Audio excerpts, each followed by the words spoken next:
Hello crochet friends, welcome back. We're working on our Bible covers here, and we ended last time with row 6 last time, and we know that we had 23 chain 1 spaces.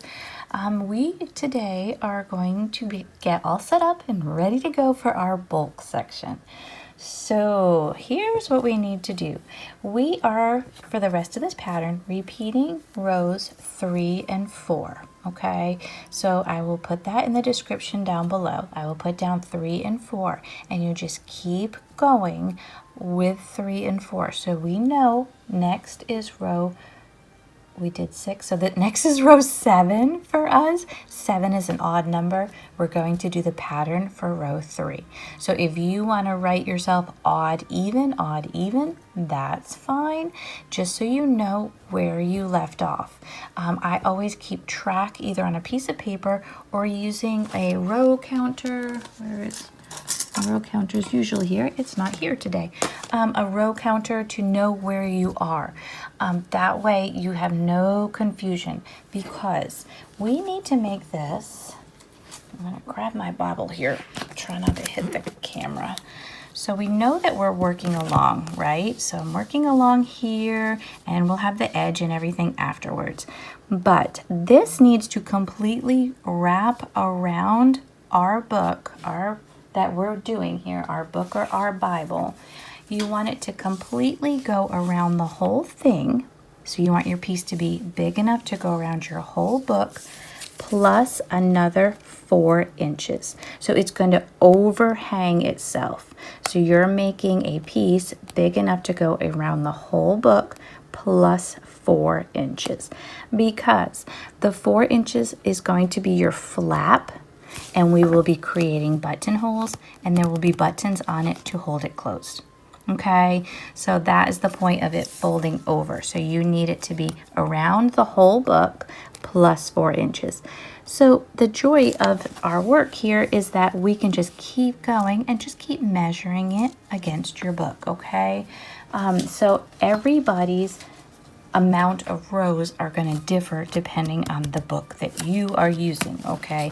Because, I mean, this is pretty thick. I'm going to need my piece to go across here, down the other side, across the bottom, up, and then 4 inches in. I say 4 inches because I want it to overlap. If you have a narrow book and you really just want it to go to the middle, is what I'm trying to say, the middle of the book. So around the whole thing and then to the middle. I'm hoping that makes sense, because it's just, I don't want you to crochet more than you have to, but then I don't want you to have enough either when we get to the end.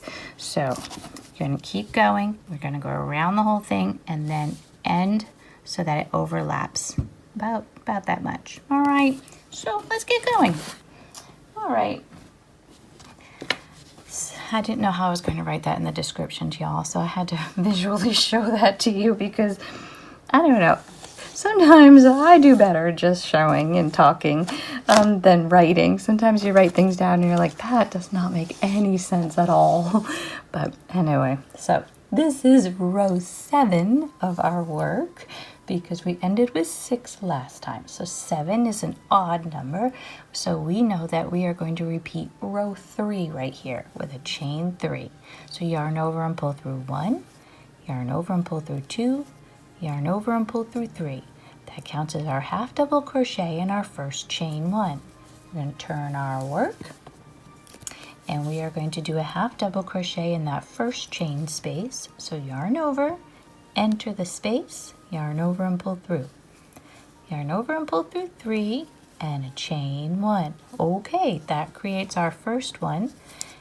And we're going to yarn over, go into the next chain space, and give it a half double crochet. Chain 1. Yarn over, next space, half double crochet. Chain 1.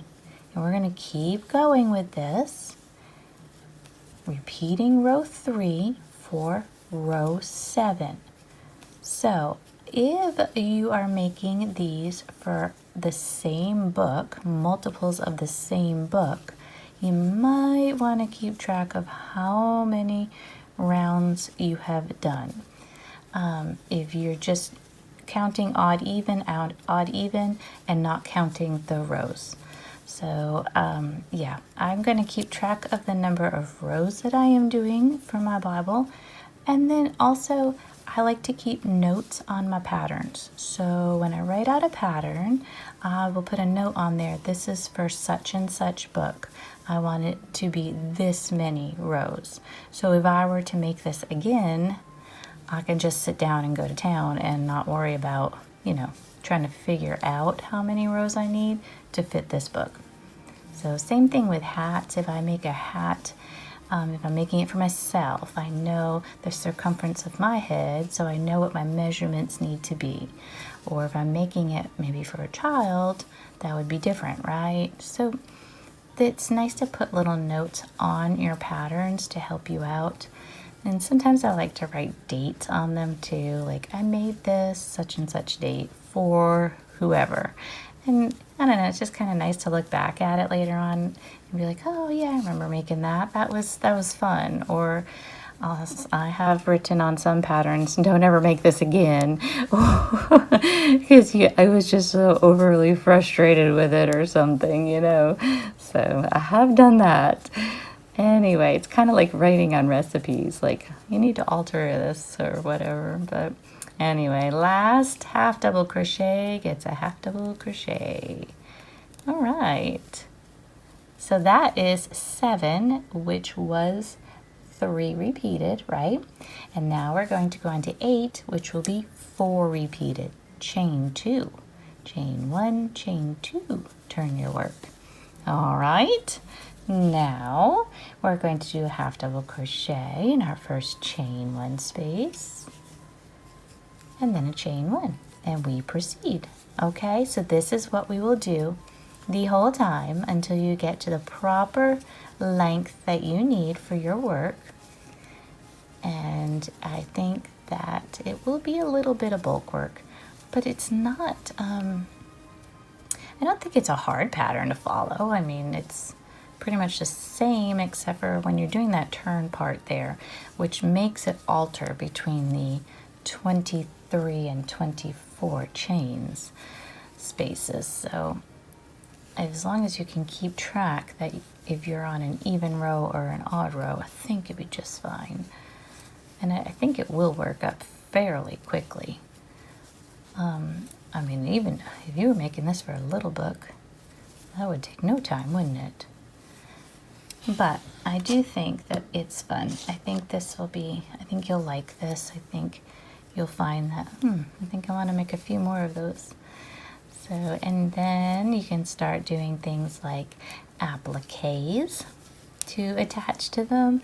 There's a pattern that I had made before. It's a little truck with pumpkins in it, and that's on the channel if you're interested in it. It's a little applique. But you can start making things like that.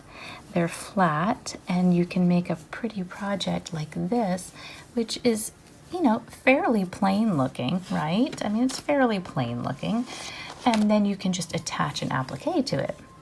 So, you just sew it on there. That would be cute. Or if this is for your Bible, there is also a pattern on the channel for a Bible bookmark. Well, it doesn't have to be a bookmark. You can forget the whole tassel and string part, at the top there to make it a bookmark, and just make the cross itself and attach it to your work. So there's always ideas like that, right? So here's the very end. This is our last space. It gets just the half double crochet, right? Okay, so just half double crochet right there, and then we stop. So that is the end of 8. So it's an even number. So we know we have 23 chain spaces there. Okay, so I'm going to keep going with this until it wraps all the way around my Bible and gives me that gap to halfway across so that we can use the buttons to close it up. So I think that'll be cute.